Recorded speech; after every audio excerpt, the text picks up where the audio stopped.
இதெல்லாம் நீங்க பார்த்துட்டு தான் இருக்கீங்க. அந்த வகையிலே மனித வாழ்க்கையில் ஏற்படக்கூடிய எல்லா விதமான எண்ணங்களும் சங்கடமும் இருக்கக்கூடிய இடம் ஒரு ஆலயமாகத்தான் இருக்க வேண்டும். அப்படியே ஆலயத்தில் உள்ளம் பெரும் கோயில், ஊனுடம்பு ஓர் ஆலயம், வல்ல திரையானார்க்கு வாய் பெரும் கோபுர வாயில், தெல்ல தெளிந்தார்க்கு ஜீவன் சிவலிங்கம், கள்ளப்புலன் ஐந்தும் காலா மணிவிளக்கு என்று சொல்கிறார்கள்.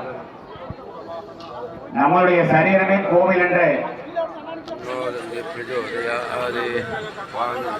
சைவ திருமறைகளும் சைவ ஆர்வம் நமக்கெல்லாம் சான்றிதழாக நமக்கெல்லாம் சொல்லப்படுகிறது.